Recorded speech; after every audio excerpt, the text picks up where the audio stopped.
1400 mètres carrés de terrarium sous chapiteau, 300 animaux parmi lesquels des serpents évidemment, mais aussi des crocodiles ou encore des iguanes. La faune reptilienne a ses adeptes.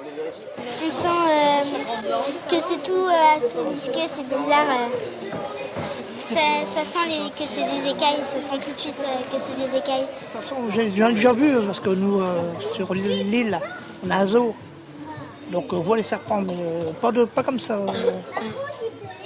pas de cyprès, quoi. Et je pensais que le mocassin, c'était un serpent excessivement dangereux, le mocassin était plus gros. Ça fait 40 ans que les Durand font de l'itinérant avec 90 espèces de reptiles différentes. Au début réservée aux écoles, l'exposition est désormais ouverte à tous les curieux. Au départ, ils viennent pour se faire peur. Et puis ensuite, ils en sortent, ils en sont ravis de l'exposition.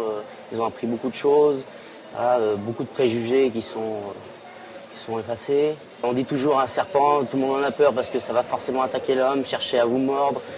Si vous en croisez un, il va forcément vous suivre, vous poursuivre. Bon, voilà.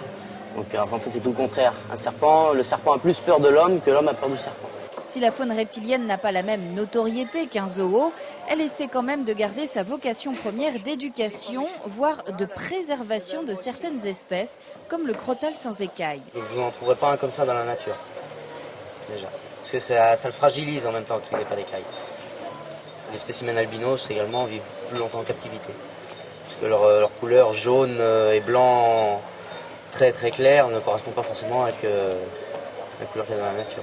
Présent à la Tranche-sur-Mer jusqu'au début du mois de septembre, la faune reptilienne reprend la route à la rentrée, direction la région nantaise, avant de revenir l'été prochain sur les terres de son fondateur.